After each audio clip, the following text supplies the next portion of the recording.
girl, I be feeling this love. Even when I'm down, you wanna waiting this up. It's not blessing, I'ma no be luck. Baby, nobody feel day like you. Rara, rara. I say nobody feel make me feel the way you do. Rara, rara. I'ma get that low. Girl, you the best I know. Our next move, they never know. They never know. Money go check low. Girl, you the best I know. Our next move, they never know. They never know.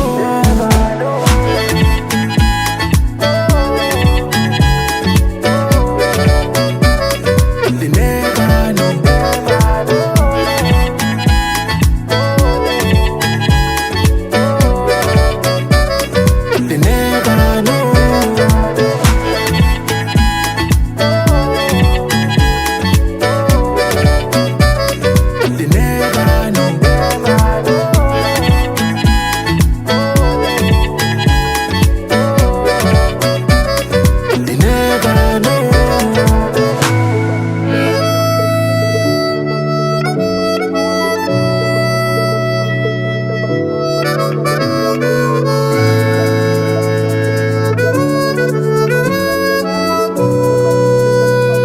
They never know.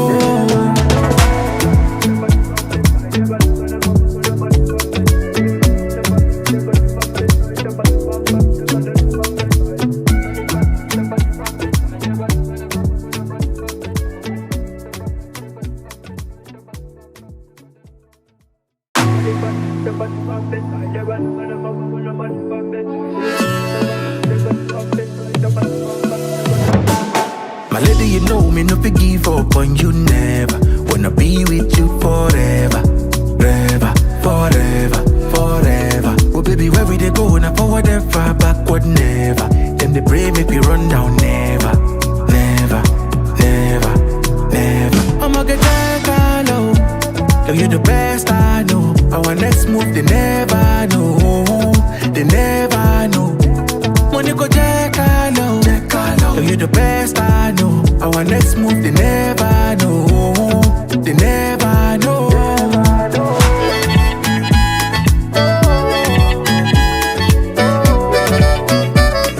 They never know.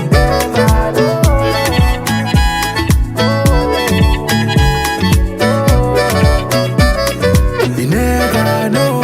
Without you, baby, the journey go too rough. So you know, girl, I be feeling this love. Even when I'm down, you wanna waiting this up. It's not blessing, I'ma no be luck. Baby, nobody feel day like you. Rara, rara. I say nobody feel make me feel the way you do. Rara, rara. I'ma get that low. Girl, you the best I know. Our next move, they never know. They never know. Money go check low. Girl, you the best I know. Our next move, they never know. They never know.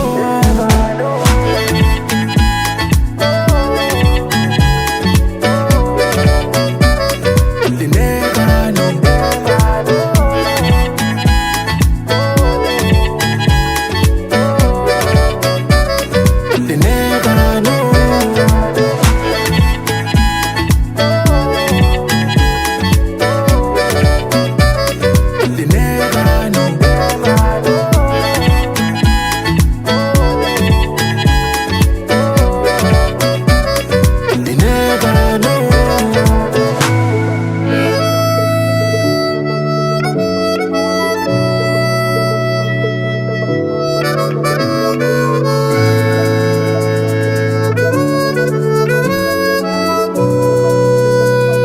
They never know.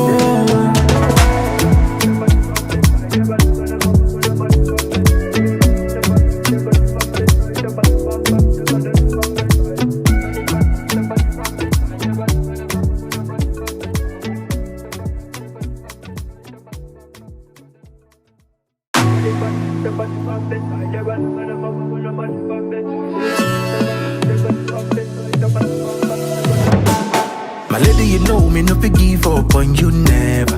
Wanna be with you forever, forever, forever, forever. Oh baby, where we they go? Now forward and far, backward never. Them they pray make we run down never, never, never, never. I'ma get down. Our next move, they never know. They never know.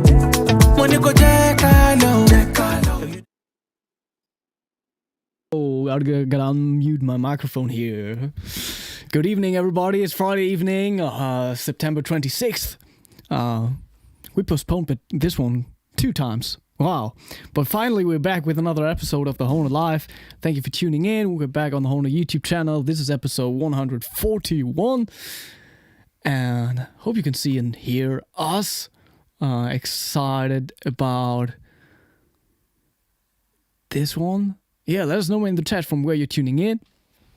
And excited about today's guest. We got a lot of stuff to talk about.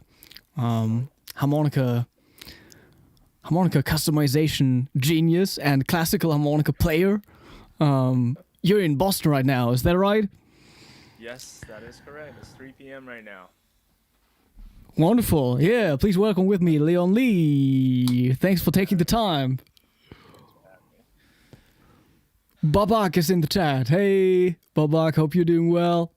You know about Babak, he's an amazing chromatic player and diatonic player too, from Iran. Oh, wow. It's hard to master both. Oh yeah, there he is. Any chance you're coming to the World Harmonica Festival, Babak? Let us know. But that's a huge event everybody's looking forward to right now in the harmonica community. And you're coming too, right? Yes, that is correct. It's happening once every 4 years, right? So that's the Olympics. Yeah, so what are you going to do? Are you also going to compete, right? Yeah, the plan is to compete, even though the goal is to have fun. Yeah. It's so weird for me because like I never participated in any harmonica competition ever. Really? Wow. Yeah. Wow. Interesting. Like right when they started 2013, I think I played at the 2013 edition, and then I also sat in the jury already. Oh, wow. Well, you must be go to competitions. You know? So after that, it didn't really make sense to like sign up for the competition anymore, right? Yeah, that is true. I mean, I guess for musicians, there's a lot of musicians I know who really value competitions and all that to win it all. Yeah, especially in classical music, right? Yes, exactly. I play the flute as well, and there's a lot of the Kobe festival that's huge. People really want to win. Yeah. There's the Chopin contests, but in the end, I think it's really about having fun, meeting people. There's just way too many talented musicians out there in the festivals, and for the musicians ourselves to get that one chance of performing, even though it's not in front of a big crowd and just in front of the juries, but just like Konstantin, you might like my playing. Yeah. I just noticed that your mic could be a little louder. Oh, all right. You think you could turn it up a little? Yeah. Oh, yes. Like that? Is it better now? That's good. That's better. Yeah. Nice. I can also turn myself up a little. Yeah. You see my mic right here? Yeah. Is that an SE electronics? Yes, that is right. That's a SE V7X actually. Yeah. Babak says, "Oh yeah, I read about this. Unfortunately, the embassies are closed right now, and the situation is really bad. There's even a chance that war could break out again at any moment. So yeah, he won't be able to make it." Are you gonna stream anything for the World Harmonica Festival on YouTube or videos? I don't know. No, I'm not sure if Hohner does something like that, and they didn't ask me to, so I don't guess so. You should put something on your shorts at least. But yeah, it would be cool to do stuff like that and record some videos. But also, it's like so much work because I got to do the stuff that I already have to do over there. So yeah, I got to judge despite because like initially I wasn't supposed to judge at all. But yeah, now I'm sitting in the jury. I'm also hosting the first concert evening, the gala concert. Oh, it's the one on 29th, right? Yeah, the Asian harmonica variations, whatever they call. Interesting. I'll look into it. And then I'm playing my own concert, and what else? Giving a workshop too. Yeah. Oh yeah, right. I'm going to yours. So that's a lot of stuff already. Is there like any person you're like looking forward to meeting there? For the first time. There's a lot, honestly. I mean, the people we met in Korea, Aiden, Evelyn, they're great people. I'm seeing them for the first time. I was like, hey, how come these two people walked out of YouTube and in real life? That's kind of my reaction to seeing them. Jean Lee is one. He's always he's been one of my favorite players. Chromatic, of course. Of course, I'm looking forward to see you in person again. That's always exciting. How about people you're gonna see for the first time? First time. Ooh. That I don't know. I think I've met most of them. Okay. Already. Yeah. I mean, these are just great people. I want to see. I don't know, every day, if possible. But yeah, did we meet at the APHF? We didn't, right? Because I saw a video of you participating in the competition like 2018, but I was there in 2019. That was the last time I went there. 2019. Yeah. Huh. I don't think there was an Asia Pacific one in 2019. That's probably the local one in China. Oh, okay. So 2018. Where did that take place? Beijing. But that's where we should have met then. We probably met. So that was the first time we met in 2018. There probably. you go. There you go. Because I was trying to figure that out, yeah. Yeah, interesting. But that's quite a while ago already, yeah. That was 7 years ago. Yeah, but that looked also pretty familiar, like the way the competition and like the backdrop and stuff. So that was probably it, 2018. It's interesting. Things have changed so much from then. There's a lot of things with musical instruments, with playing, with everything. Of course, with my own career path, shall I say? Yeah. Everything. Yeah. It's definitely different. No, I'll click the video, but yeah, I'm glad I didn't sit in the jury. Yeah, didn't sit in the jury when you were playing. Oh God. I think Mino Iriso is in the jury for my division. But that was crazy because like everything was just like happening in this huge hotel, and then like the sort of like the gala concerts, that was like in front of, I mean, at least 3,000 people could sit there, and it was probably that was a huge hall. It was a huge hall, but it was also weird. Was like the different speakers they had. They weren't really synced. Really? Yeah, so you had like sort of this echo effect or like delay effect throughout the whole hall. Like they did make up like for the difference in placement of the speakers.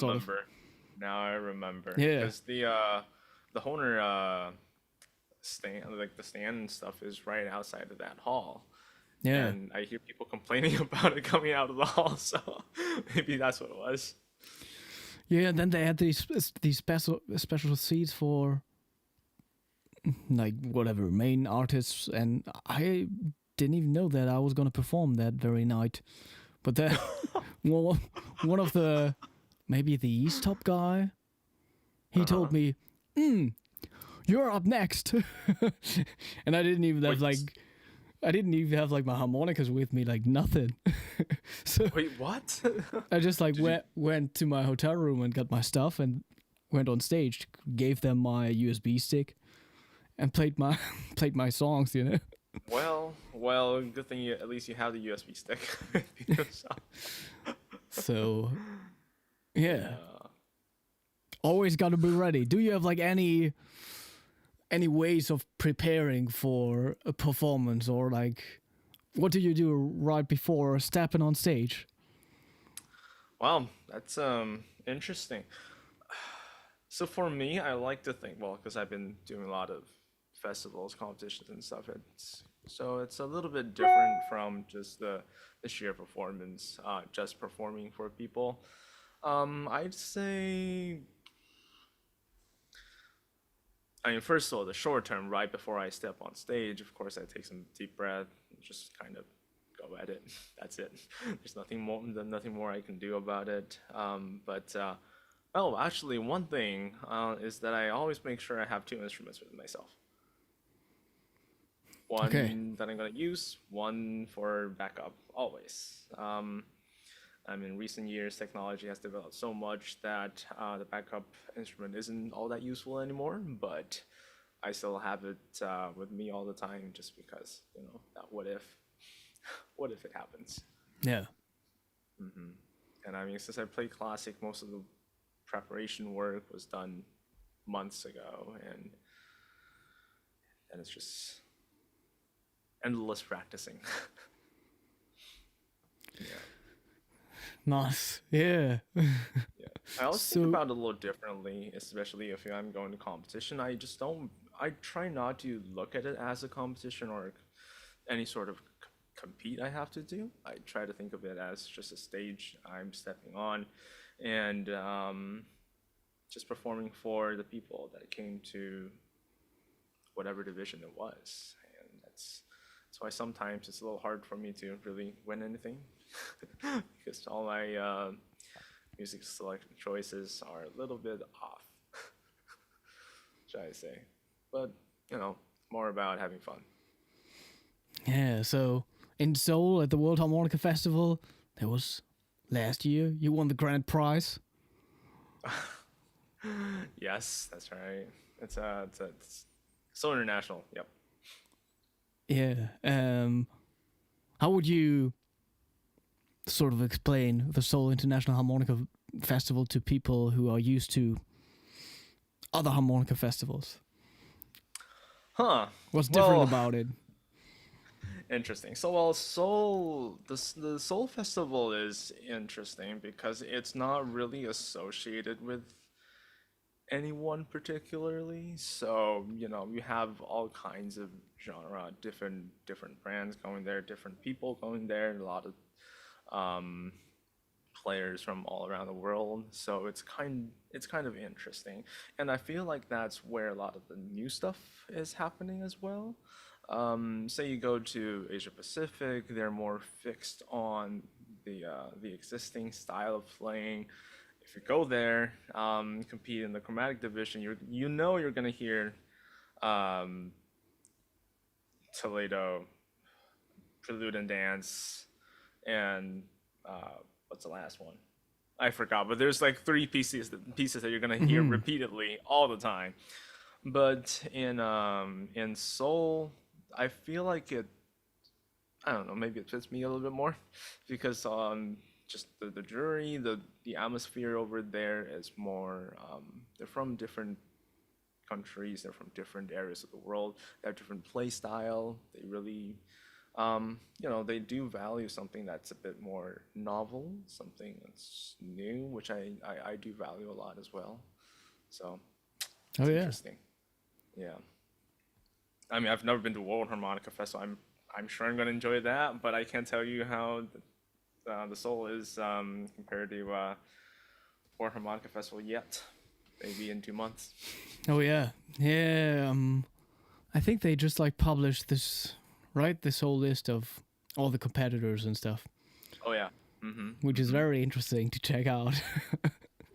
Oh just yeah. to just to see like which kind of pieces are being played and stuff. I think this time, I mean, this really wasn't the plan, but I'm also judging some of my students now. Oh wow. So Okay. that's interesting. Mm, well, I feel like so. I mean, I was judging in Seoul as well, right? But I feel actually not so great judging my own student. Not because like I feel like I'm gonna give them higher scores, but actually because I'm gonna give them lower scores. Mhm, Because yeah.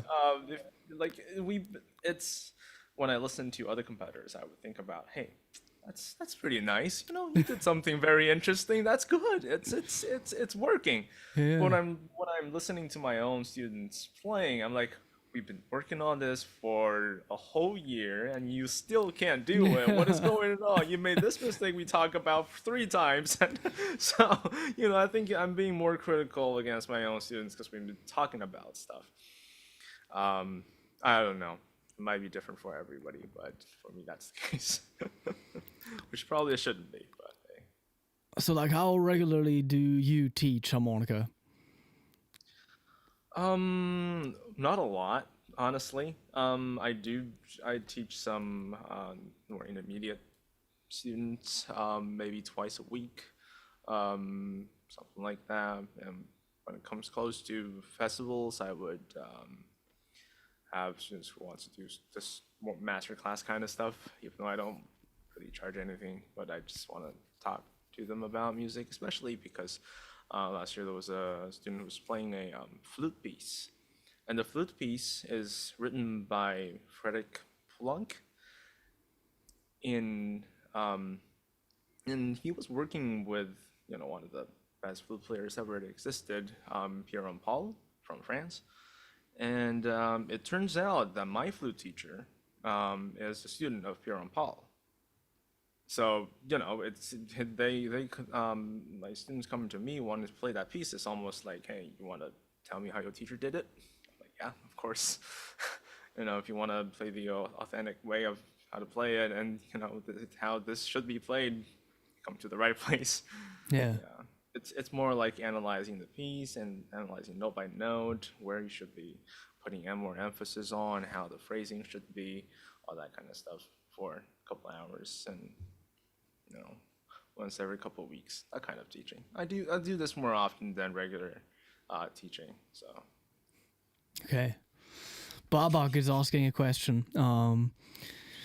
It's always been on his mind. Why the chromatic harmonica is so popular in East Asia? What does it have? What makes it so well received there? And why don't they seem to have much interest in the diatonic? It's pretty much the same situation in Iran as well. do you have a good answer for that? I'm not sure, actually. I always feel like I try to. My mind is always connected with the interest in like playing classical music on the harmonica. But I'm not sure if that's like the whole truth. I feel like from my own experience, so I started playing harmonic actually here in the United States, which is a huge diatonic market, but not chromatic. Yeah. So I simply pick it up because I like classical music, and there's just no way I could get all the notes out of the box from a diatonic harmonica. It's just like I'm not good enough, right? So I can't do that. So I just naturally picked up. I actually have my first ever chromatic right here. Yeah. Yeah, I actually sanded off the little corners over here. Yeah, this is my first instrument from 2007 or something. It was something like that.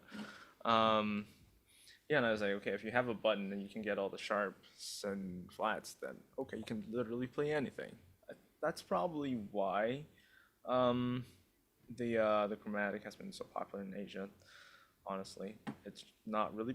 Honestly, it's probably not because there's anything special about the chromatic. It's because diatonic isn't really all that fitting to Asian style music. I'd say because like there's not a lot of dominant chords in traditional like Asian style music. You really, especially if you listen to some of the Indian music, their focus is way different from something so tonal like a diatonic harmonic. Of course, if you're good enough, like Konstantin, then of course you don't need to worry about that. But for any I also play beginners, monochromatic nowadays. oh, nope, okay. So, Thanks for proving my point. But yeah, Yeah. diatonic is great. I mean, it's beautiful, but you really have to master some skills to be exposed to the culture, to the way the music is written, and some more tonal stuff, more blues stuff. I think that's how you get started on it. Yeah. Otherwise, it's just like, well, I have a piano. How about not play the thing with only white keys? You also gave a workshop in Seoul at the Harmonica Festival. I missed out on that, and Philip told me it was amazing. So what did you what did you talk about during that workshop? Oh, Philip. Oh, Philip. Yeah. So that that workshop. So just a bit about myself. I'm doing research on harmonicas right now at Tufts University. So I do some design work on harmonicas, and it's to me it's very interesting how people pick their instruments. I thought about whether I should do something that's based on my research or something else. Then I thought, okay, if I do something based on my research, then nobody's really gonna understand because they're kids. That's just want to talk to them about PhD stuff. That's not gonna happen. So I basically talked about how you should be picking your instrument, what you're looking for in your instrument, and why certain instruments fit certain players, and sort of the trend. I think, you know. Technology has improved so much in the past couple of decades that if you look back into have Hohner, old style Hohner Super 64X right here, so one of the originals Yeah. from maybe like 1980s or something, which is great. It's a great instrument, but when I take measurements of it and play it, then you realize, wait a second, this thing is leaky as like it's not leaky, but compared to modern day standards, it's not that efficient as using air, especially compared to newer. Even I have all this right here. Even this newer one right here, which they flipped the font size. So this one is actually already much better. I think they Okay. I think Hohner changed up how the reeds and place or something, like they changed them, the stamp or whatever it was. I don't know what they did. You probably know more about it than me, but the Not really about tolerance the and chromatic. I just know that this is a really good Hohner chromatic because you set it up. So you gave this to me in Seoul, right? Yeah. Yes, that's right. And you put like a different mouthpiece on it, and you customize it, like, yeah. Like, what did you do to this? What did I do to this? Well, I mean, this is, I basically, my philosophy of designing instrument and working with instrument is to simplify everything, actually. I think some of the things that Hohner did is great, but when it comes to the new Super 64X, for me as a player, I like things to be very simple. If I want to take it apart, it'll be apart in 1 minute at most. So that's basically what I did there. That's my own mouthpiece, which is only 2 pieces, and did some adjusting the reeds here and there. I mean, it's Hohner harp. It's got the signature Hohner reeds in it. It's got all the potential. Got the So- signature Hohner sound, right? Yeah. Yes, that is correct. That is correct. Yeah, when I started my own making some of my own instruments, like I'm not sure if I'm supposed to show this, but this is something I built myself. But I'm actually using Hohner reeds in it just because it's great. It's nice, and durability is right there. I don't break as many Hohner reeds as other reeds, so I thought this is a good idea. Of course, then I proceed on making something else, but that's a different story. So, an actual question from my side would be like, I mean, many people out there probably could relate. They are diatonic players, and they know how to set up their harmonicas in terms of like doing some gapping and setting the harmonicas up for overblows. And maybe they also play some chromatic, but they have no idea how to improve their chromatics. Like, what are the first things to learn in terms of setting up a chromatic harmonica for diatonic people, sort of? Nice. Great question. That's a great question.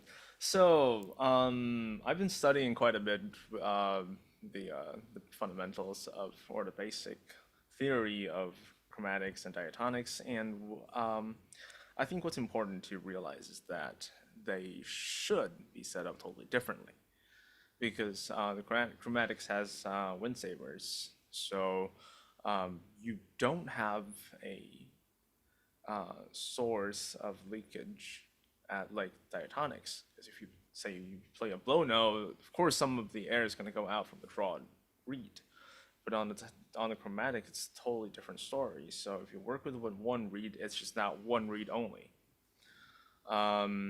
So the gap and tolerance and everything, it actually doesn't need to be so precisely set up. The gap doesn't need to be so tiny like on a diatonic. With the chromatic, you can leave it, large. You can leave it not so, I wouldn't say airtight, but the tolerance. Some people do embossing on their diatonics, but on chromatics, you don't have to do that. It's because when you're playing that one reed, you're just playing that one reed. There's no external source of leaking air. So I think that's an important thing to keep in mind. I wouldn't say keep everything original, because that's not how I do it. I usually have a smaller gap than the factory setting, just because I like doing a lot of more melodic and controls over my playing. But of course, the first thing I would do, actually, if I have an instrument, I want to see if it's airtight, I would have my finger. So this is my, oops. So this is my reed plate, and say I'm playing this hole, I would use my finger to cover the reed and the valve, and I'll be blowing on that hole to see if it's airtight. I think it's a really good test of airtightness, and to see if there's already some leakage in there. If there is, then I probably adjust the gap to be a little bit smaller. If there isn't, which is the case for most of my instruments, because that's kind of my requirement for my instruments. I don't like my instruments to be I don't play them too loud, so Yeah. so then I would have a larger gaps associated with them. So chromatic harmonics, in the sense, is a little bit more difficult to set up because there's so many parts. But when it comes to the reed gap, the reed embossing, and all that stuff, it can be a little easier, actually. Babak says the sound of the new models isn't very strong in his opinion, especially the Hot Bopper, Melatonin, and Super 64X. He prefers the older Hohner chromatic harmonicas. Interesting.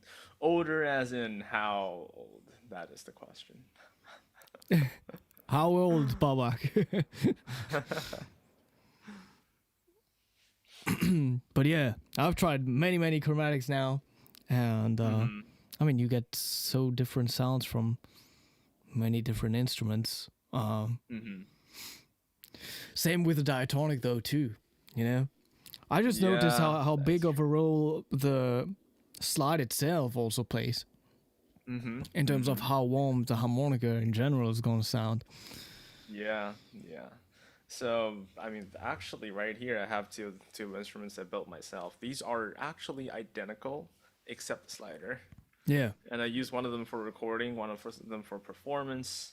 This one with a larger slider hole, I use it for acoustic performances, because it's going to be able to blast out the energy, the volume I want.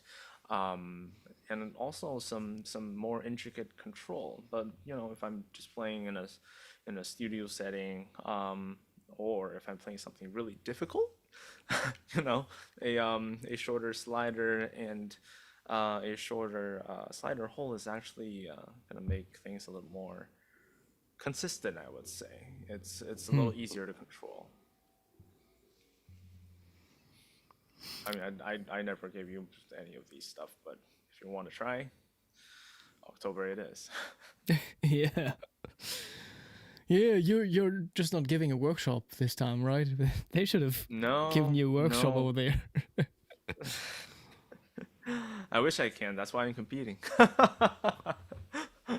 So people get to know me. So many workshops over there. I think they got like 15 or something. 18. There's a couple Yeah. I'm very interested in. Actually, you know Minami Risa, right? Yeah, she is her and John Lee, those two are the ones that started me with my own style basically. Okay. Because, you know, back in like early 2000s, people play harmonica just like, you know, just like anything else. It's no bending, no fancy vibratos, anything. It's really those two that kind of introduced me into, especially Recess, you know, Recess vibrato. I was amazed because she was doing stuff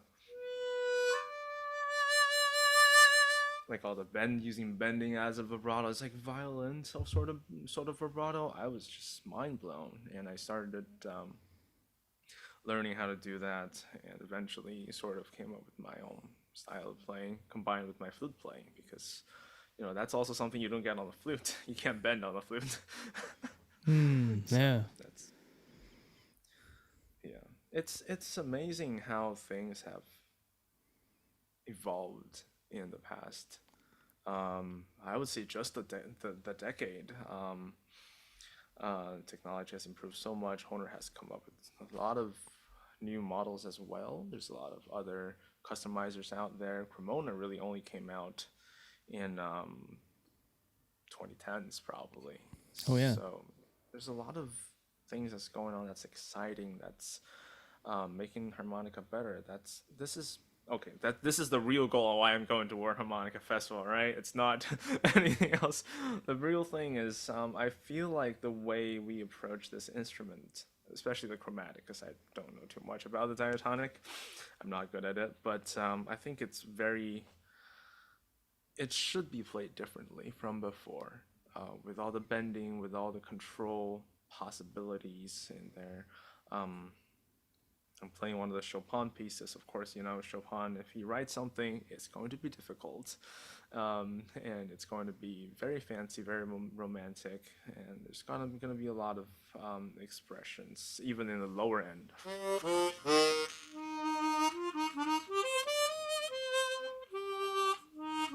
So phrasing like that, it was almost impossible on older instruments just because of how the way it's constructed, and how just simply the airtime, the reeds and everything, how it was done. I mean, hope you will like the piece, but however, you know, people like the way I propose to the community as a whole. I think it's so exciting to see new things coming out. I see new players coming out having different play styles. It's amazing.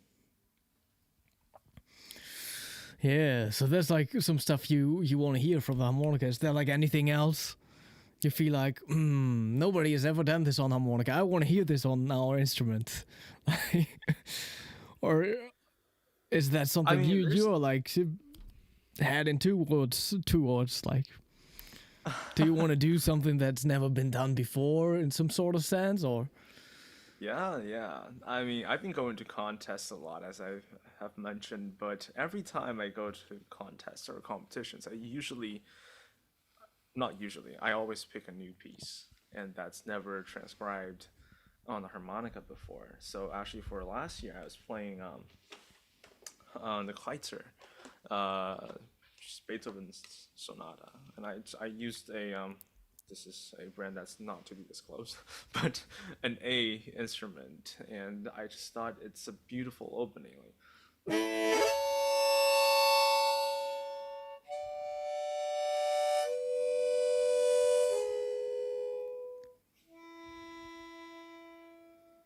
Like it's so beautiful, right? It is so nice, but I'm pretty sure people thought about playing this piece before, but it's not that. It's impossible to be played on the C instrument. Of course, with all the powerful stuff in the end.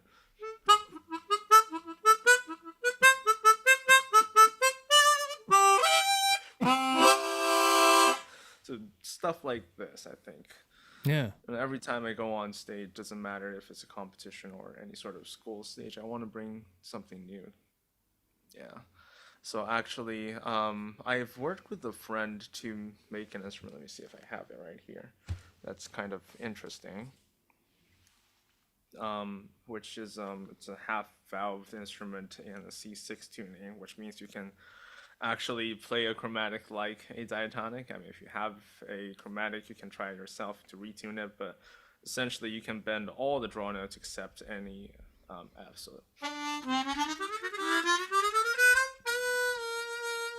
So if you, let's say if you have an A major scale,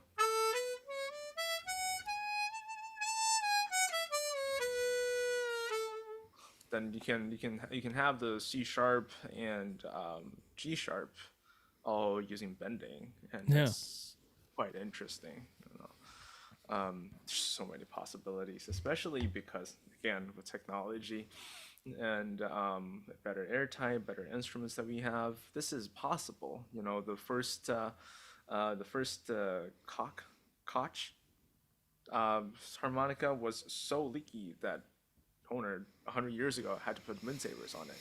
But Right. nowadays, to take the wind savers out, it's just like a diatonic. It works perfectly. So, I'm excited. Yeah. Yeah. There's another question by Bob Bach. What do you? Oh yeah, talking about the older Hohner chromatics. He likes 2010 until 2016. That's great. Yeah, that's actually pretty good because that's 2010, 2016. That's when they changed to a tighter tolerance and the new setup basically. The old I was referring to was from like 1980s and 90s. Okay. So, yeah, that was a good one. Keep it.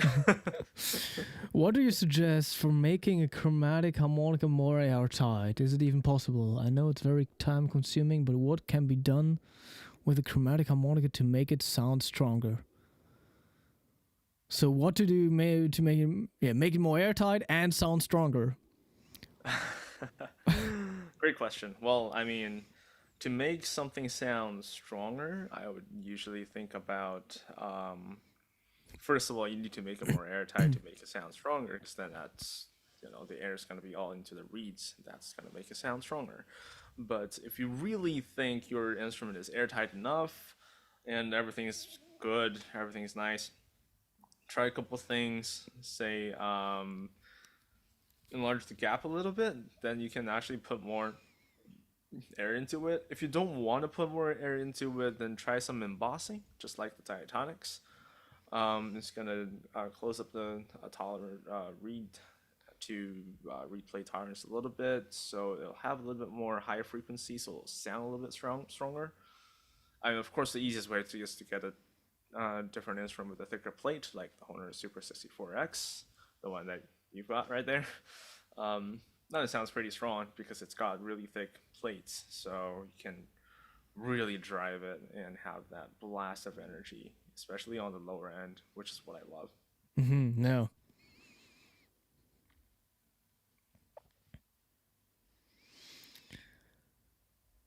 Yeah. Hope that helps, Babak. So how many instruments do you usually carry around when you're traveling? Like, how many harmonicas do you travel with? What's your harmonica Depends case on the like? Or is it occasion. just because diatonic guys always, we got our cases and you got 14 instruments in there, whatever. What are you doing as a chromatic player? So, people think of me as a guy with, a million instruments, but that's just what I have, and what I study, what I look at when I'm running out of ideas, and just do just to get some sort of spark in my head to play something. But usually when I travel, if it's not to a harmonica festival, which means I have to show other people what I've done and show the interesting instruments out there, I usually just bring one. Okay. Yeah. Actually, I only play with one because then I would get used to it, the reeds, the response, and everything. There's a lot of intricate response that is different, even on a not a model to model basis, but on an individual harp to harp basis. Say if I want to do pianissimo of like.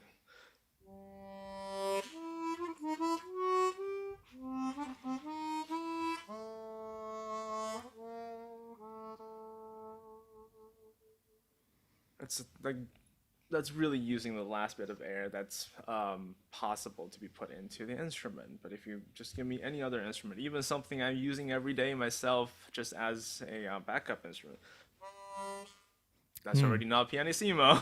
Yeah, it Yeah, just it's all sounds so re-aspirated. different already. Yeah, yeah. Even just the first note, I don't think I even have to continue that. So I usually just play with one instrument. Yeah, in contrary to what people think about what I've got, since I do have a lot of instruments. But yeah, I mean, over the time I play harmonica for 10, 20 years, I've really only played 3 or 4 instruments for a very prolonged period of time. I used to play another instrument for like 6, 7 years straight. Didn't change anything. Of course, I had to just swap out reeds, but that's different. But yeah, my recommendation to other people is just stick to one instrument. If you switch all the time, you're gonna miss some of those notes. Like if you want to play fortissimo and somehow it chokes, that's normal because they're not the same. Yeah. And plus, especially right now, if you play a lot of bending style, so.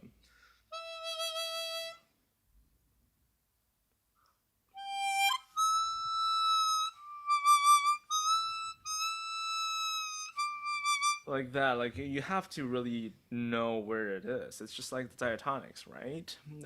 Like you have to know where to hit to get that note that's in tune. Like for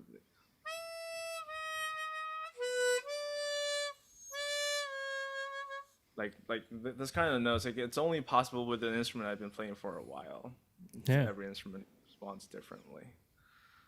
I'm actually kind of curious. What do you do? Because you're switching between all different instruments. How do you just lock into those instruments, or is it just? Yeah, I was just about to mention this. I remember this one guy, I think he has this online website called overblow.com, Dutch player.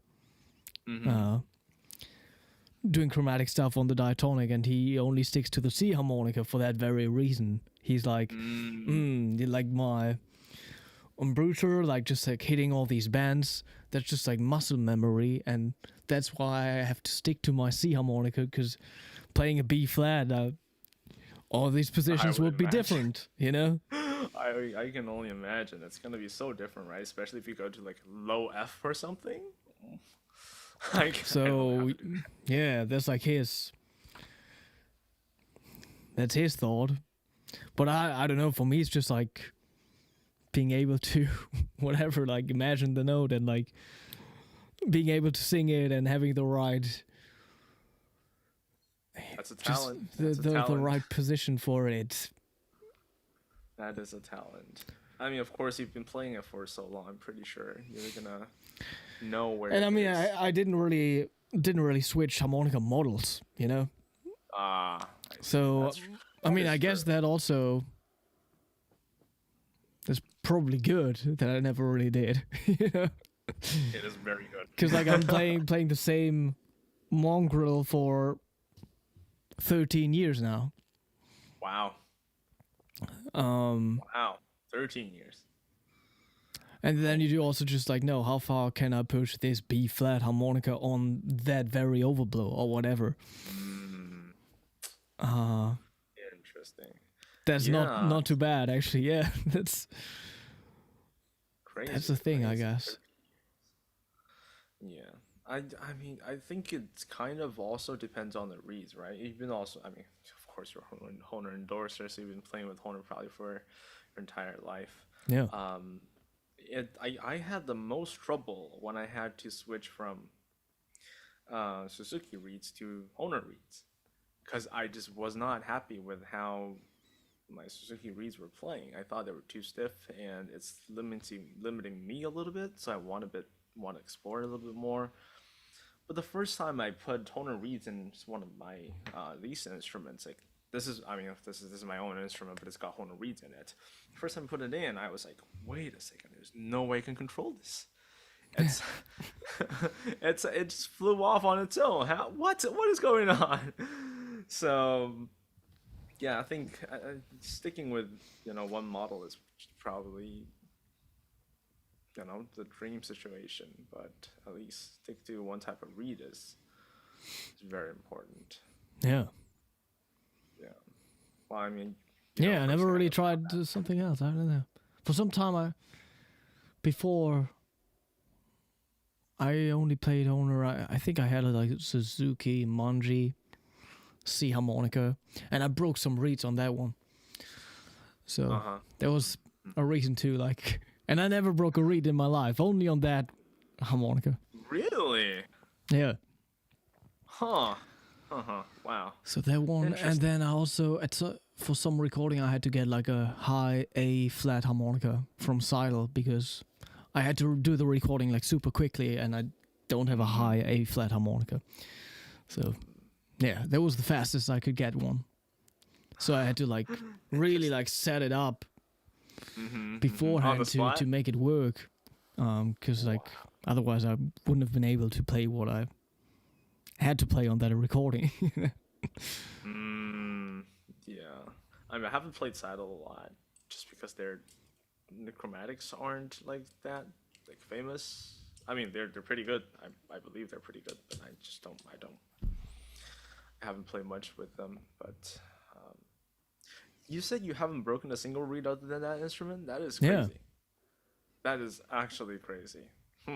Wow. I have not ever broken a single reed in my life on any instrument, but it's probably just because when it goes out of tune, I'm just like I can't stand this. Please change the reed for me. So they changed the reed. Okay. Yeah, maybe that's why. But I found out that actually this is a story with my friend. He played a Suzuki Series for 3 months and he broke the middle E. I've never broken a single serious reed. I don't know why that happened, but I think it's a material properties kind of thing that you've. It's almost like their design is a bit more brittle. So if you don't push it that hard, you're never gonna break it. But just as you push over that little threshold, it snaps. I feel like that's what it is. With Hohner, it goes out of tune. Like obviously, all harmonicas go out of tune, but it's like it'll stay there. It'll stay there. It'll hang in there. Sometimes I've had Hohner reeds that are a semitone below what it's supposed to be, and I just foul it. All right, back to the gig. Yeah. Which is great. I had this a few times before on stage, sometimes too, playing the chromatic, and then you just play a note. Most of the time it's a blow note, and then it's just like it doesn't really completely play. It's probably something with the wind saver, but maybe you can explain like, and then you push more air through it, and then it completely opens up and it plays. Like what's happening inside the instrument, and what's a way to fix this in a non-stage situation? Yeah, it's a sticky valve, right? It's a sticky valve. Okay. So basically, essentially, when you have the plate itself is it's cold. So this thing right now is at around 20 degrees Celsius. If you blow air, so that's like where warming up your instruments before you play comes into. Yes, that is going to help for sure. Sure. But I think that's not all that important, because once you realize it's already sticking and it's not gonna get better. So I guess what's important is when you actually have a sticky ball kind of situation, then the only thing you can do really is to articulate the note. Okay. Yeah. That's very like that's the only thing you can do. I was playing a ballad with a harp player, and it's just the two of us playing a duet, and I have a really soft. Which kind of piece did you play? Was that like I a believe piece it's like written for harmonica and harp? No, it was a rearrangement of a pop piece, so Okay. it was yeah, so it was simple, but there's a pianissimo passage where I have to start on a middle E, and I had a sticky ball. That was the worst moment I've ever had on stage. It was so bad, but then I learned if you're playing, if it sticks, you have a pianissimo, just screw that pianissimo, play it forte. It's better to have a forte thing and than having a sticky ball. That's true. Unfortunately, that's just how it works. Yeah, but that's just stuff like, yeah, you're gonna learn on stage, whatever. Also, playing diatonic, if you got some reeds that get stuck, you know what to do. Even while playing, you know? Wait, what do you do? Just blow harder? No, like, I don't know, if I got like a 6-hole blow that's just stuck for whatever reason, and I mean, most of the time I'm glad I can improvise and I'm just like soloing, you know? So, That is very true. That is very true. so then it's easy, you know? Then you can be like, okay, I'm gonna play like a heavy 6-hole band in front, and then probably this 6-hole blow will sound again. But yeah, if it's like a classical piece, it's like you don't have like any chance of doing something like that, especially if it's like slow and piano. Yeah. And Yeah. then The you worst can't ones even are- be like, oh yeah, just like go away from the mic and just check something. Like everybody's gonna hear that Yeah. because everybody's so quiet. Yeah. Maybe another takeaway is to not play E minor and G major. Just you're gonna be using E and G a lot, and those notes are the ones that stick the most. If you play a D Yeah. minor, then you're gonna play a lot of drawer notes, and it'll be better. And you have substitutes. Like if your F or E sharp is stuck, then just use F or something like that. But if you're stuck on a E minor and you have to play that root note, nothing can help you. Yeah. Yeah, when I was in Japan after the Seoul Harmonica Festival, there was also like some sort of a competition. It was the very last days of me being in Japan, and I was supposed to play there, whatever, as a surprise guest. And I thought, oh yeah, this is just gonna be like whatever, like a private little harmonica club at a seminar room, just like 15 people. And I'm just gonna, whatever, I went there in my shorts and like sports clothing almost. And then it was like an actual harmonica competition at like a concert hall venue, you know? And everybody was dressed up for the competition and playing classical, and Yasuo Watani, he was also in the jury there. Oh my goodness. Like nobody told me about that. Oh. And then wow. I bought some new clothes for the performance. Yeah, we went to the mall like 20 minutes before I went on stage. And I bought like new shoes and like trousers for like whatever, 20 euros in total. Like the cheapest stuff you could get. So I looked like halfway decent. Well, And then I had these backing tracks prepped, but also this one backing track, I just like downloaded it from YouTube, and it was still like there was like somewhat sort of an intro special effects sound in there. So like had to tell them, yeah, you got to skip that and only start at whatever 19 seconds. Was it good? Yeah, that was fine. Nice. Did Yasu Watani like it? Yeah, I think so. Nice. That's very important. Yeah. Yeah. But yeah, Yeah, I harmonica heard- competitions, especially in Asia, always seem to be very official. Oh yeah. Oh yeah. Oh yeah. Oh yes. I think they kind of borrowed the idea of some other instruments like the piano contests and I mean I've only been in contact with flute contests, but those are insanely serious and there's Yeah. like the stuff about like okay well my friend basically asked me what pieces he should play for the festival to compete. I'm like, play anything you want. This is like you get this one chance of playing what you want but he's like but this one doesn't really fit, the other one doesn't. I'm like, what do you care about? Like this you can pick pieces. It's not like one of the flute festivals where you can only pick pieces out of the three that's assigned to you. Like just take advantage of that and play something you like, something that's interesting. So I'm not sure if that's a good thing or not, but I think it's very nice. It's serious, but at the same time, you can pick your own piece. You can really show other people what you imagine the instrument to be. So I think that's I'm liking a lot of these stuff. Yeah. Yeah, because I've been coaching quite a few people for the competitions at the World Harmonica Festival. And biggest topic is like, I mean, diatonic players. So like, biggest topic is just like accompaniment, like which kind of backing track, and that I guess that plays such a huge role. Having a good backing track that inspires you to play something good and is really good sounding for the jury too. So it's like not like a MIDI sort of thing. I mean, you're the jury. I mean, I guess you can tell us about it, like what you're looking for, and if that matters at all. Or like also like I got a student.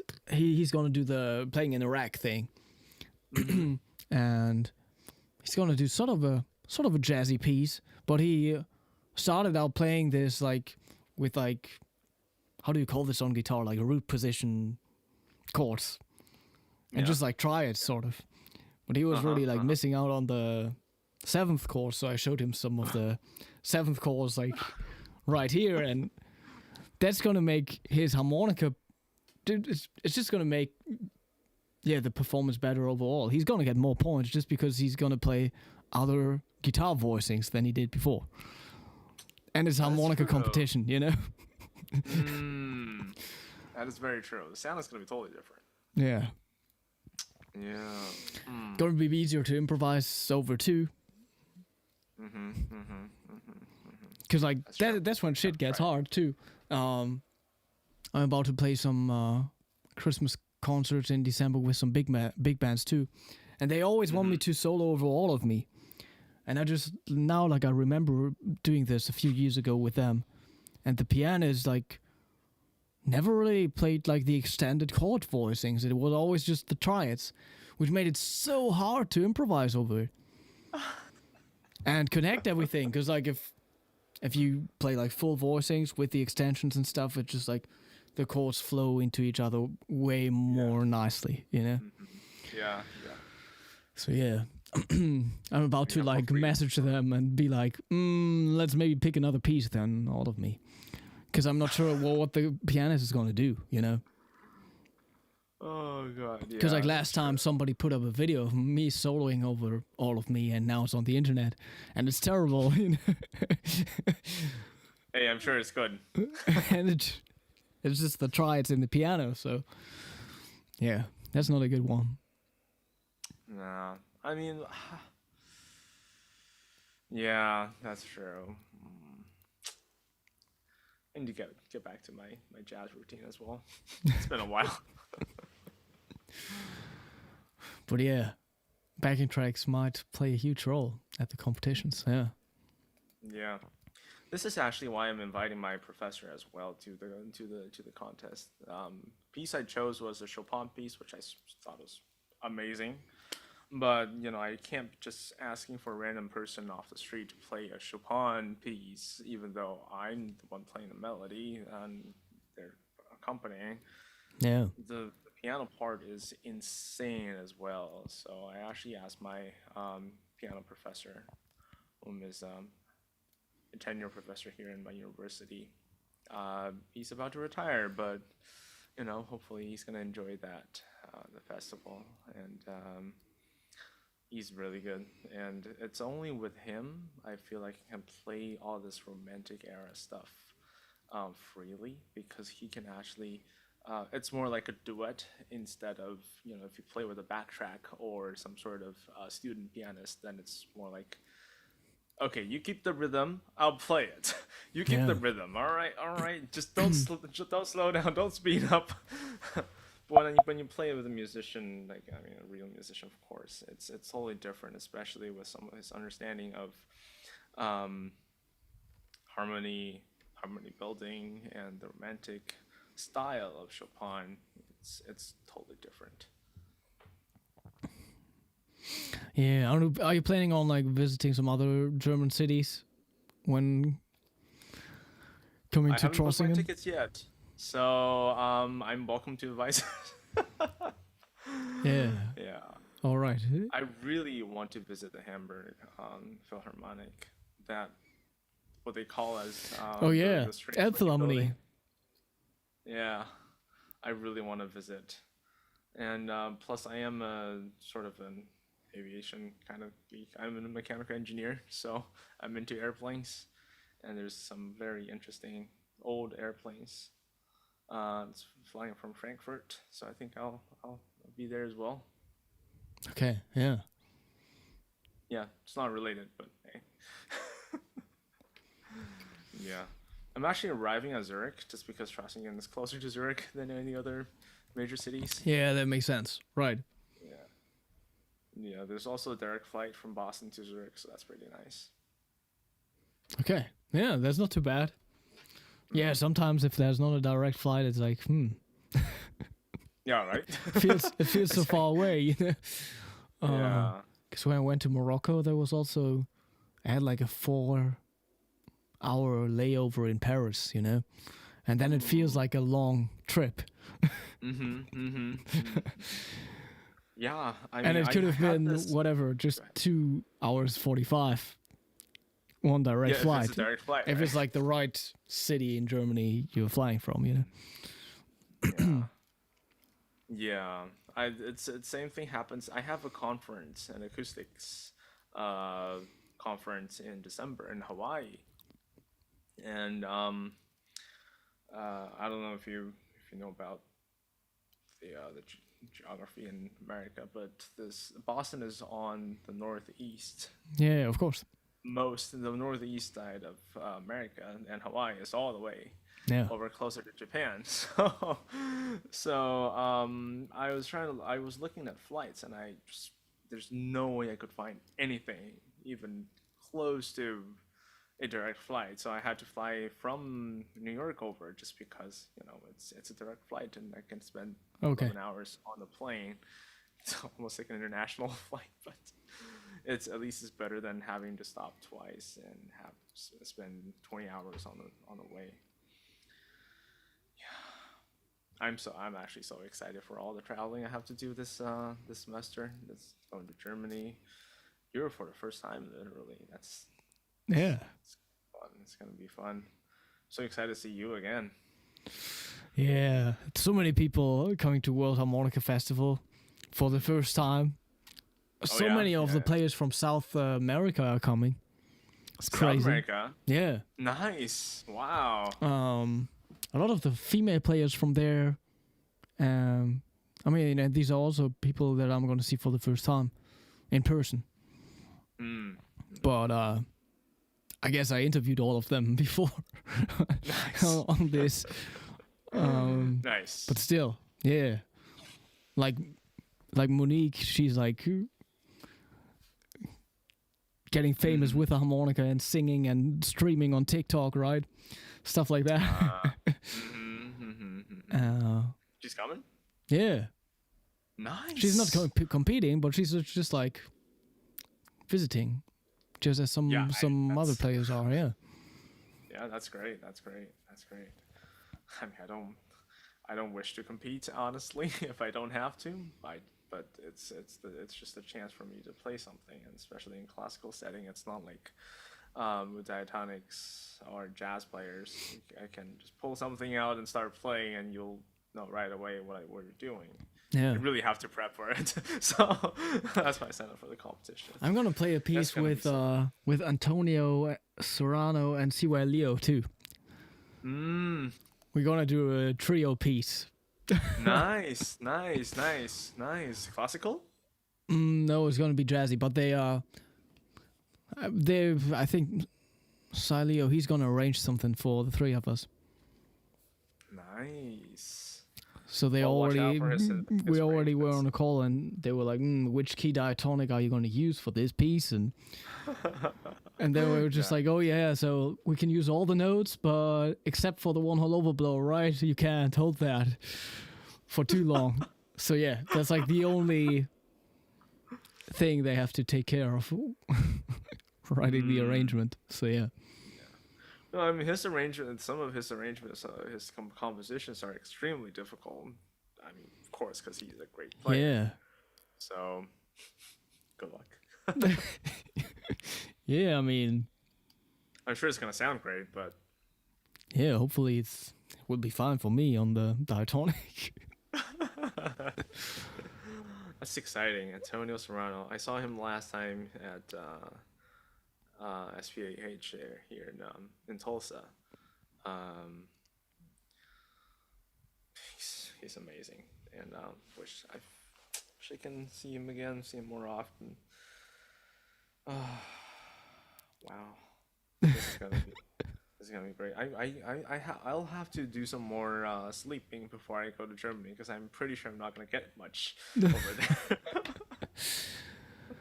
Yeah, everybody out there, check out the World Harmonica Festival. So it's happening late October, 29th until November 2nd. You can still sign up. If you're lucky, you can still get a hotel, whatever, kilometers away from Trossing, because everything's booked out.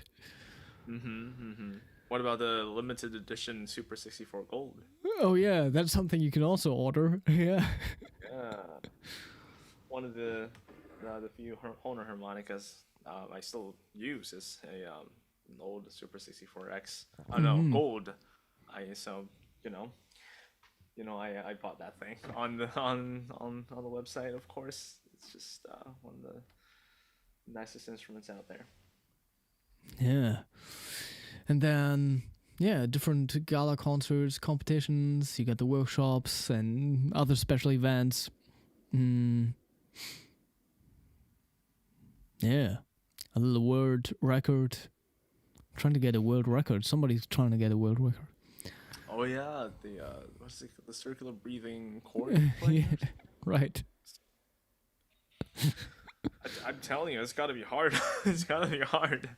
But Is that but is that actually that interesting doing it while circular breathing? Wouldn't it be more interesting to do like the world record without circular breathing? Ooh, that is true. That is very true.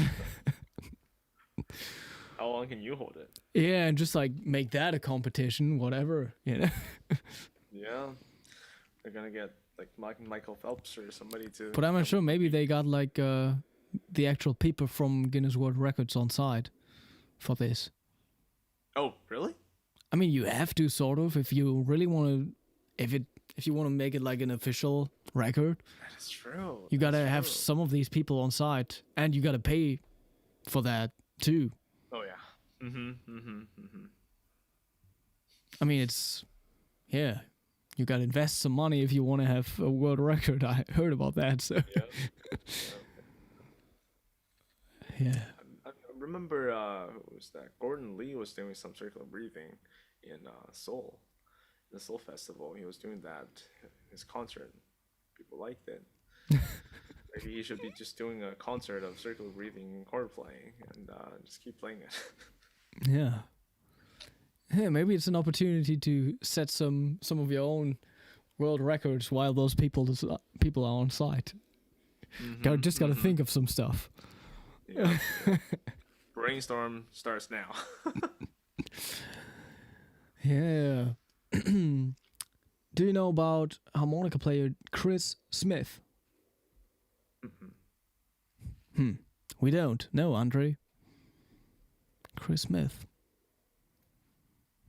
But it sounds like a name. Sounds like there might be a harmonica player Chris Smith out there. Yeah. That is very true. That is very true. Yeah. Besides that, everybody check out the description box below. We got the Gypsy Jazz Harmonica Challenge still coming up. We had to postpone that one, so we're going to do it on October 6th. So that's Sunday. So you still got a week to upload something. I yet have to put out an announcement video. Maybe I can do that tomorrow. And we're going to do a Hohner live with Hermine Durlo from the Netherlands on October 1st, Wednesday. So yeah. That's what's coming up next. You know about Hermine Durlo? No, I don't. Okay. I think she gave some master classes at the Harmonica Masters before too, interesting. What is that? That's just the thing they always do between the big World Harmonica Festivals. Like in between they got the Harmonica Masters, which is just like master classes. A week full of master classes. I should probably join. Yeah, and she's chromatic harmonica player from the Netherlands. Very much inspired by Toots, obviously. Oh, then it's gotta be good. And She's gotta be great. she probably also only plays like the regular Hohner models that Antonio plays. Like she's not playing like fancy custom whatever. The 270s? Yeah. Nice. I mean, there's a reason for it, right? That's why there's a reason why a lot of people like it. So you gotta get that. So yeah, that's what she's doing. Nice. Looking forward to it. He's a cool guy. Check him out. Chris Smith. I think he played on Paul McCartney and Michael Jackson record Say Say Say. I don't know about that song. I'm gonna check that one out. Yeah. Yeah, same. I'll look into it. So that sounds like diatonic or chromatic harmonica. I'm not sure. If it's Michael Jackson, it's probably probably chromatic. Oh, you would say it's diatonic? Okay. I'm not sure. That's true. Yeah. Yeah, but it's interesting. Yeah, harmonica. There's a lot of research still to be done. I feel like looking for harmonica in like popular music and stuff. There are some really good recordings. There are some really good. There's one I really like by Steve Baker, and you can tell immediately that it's him, but he's playing chromatic.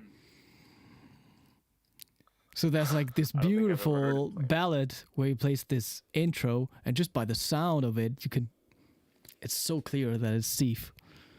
And he has an amazing tone on the chromatic. Wow. So yeah. Interesting. Can't really hide your style if you got your style. It doesn't matter which instrument you play then, sort of. Yeah. I mean, he's got a very distinct play style for sure. Doesn't matter if it's diatonic or chromatic. You can't hear it. You can't hear it. Yeah. Oh yeah, okay, diatonic player, and he plays their overblows in the end at the end in the 80s, which is rare. I never knew Steve played chromatic. Gotta check that out. Yeah, that was also for me the first time that I heard him play the chromatic, but that was just like a studio thing he did back then for a very famous artist here from Germany, and it's like a ballad. And that German guy, he's singing this ballad with Diane Warwick or somebody? Like somebody really famous with an amazing voice. And this famous guy here from Germany, who's also in charge of all these the Germany's Got Talent and all that stuff. He's not really a good singer. He's just like, yeah, but they sound amazing together, you know. It's like That's all that matters. yeah, it's an interesting one to check out. What's the song called? It's All Over, I think. All over. It's All Over, yeah. Nice. Harmonica right in the beginning of the song. Beautiful. I think actually if you go watch some of the Hohner C Shop videos, that's also him, right? Oh yeah, right. Yeah. That was actually my first time hearing him playing Chromatic. I'm like, what? I did not know that. Oh, okay, yeah. Yeah, it's pretty good. Nice. Yeah, I'm going to play that to you right after the stream now. So, yeah, but thank you for joining us tonight. It was fun. Looking forward to seeing you at the World Harmonica Festival. Yeah, I'm so looking forward to it. We gotta talk more. Yeah, this is going to be awesome. And yeah, check out the description box, everybody. You can follow Leon on Facebook, YouTube. Where are you most active? I'm barely active on anything but Facebook and YouTube. Yeah, and you created an Instagram, but like you're not really active there, right? I should. But yeah, you got all the links there. Thank you everybody for tuning in. Have a nice evening. Bye-bye. Bye.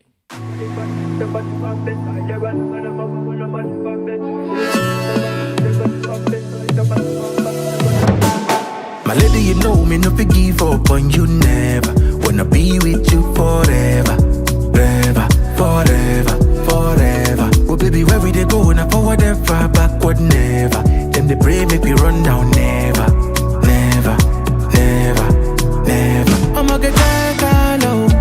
Girl, you the best I know. Our next move, they never know, they never know.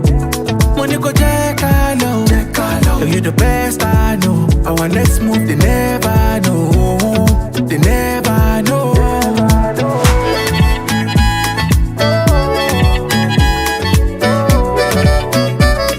They never know.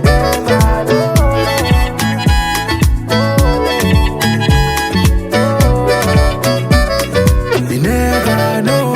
Without you, baby, the journey go too rough. So you know, girl, I be feeling this love. Even when I'm down, you wanna wait in this up. It's not blessing, I'ma not be luck. Baby, nobody feel there like you. I said nobody feel make me feel the way you do. I'ma get that low.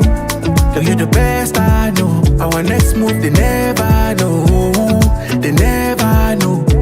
Money go check low. Girl, you the best I know. Our next move, they never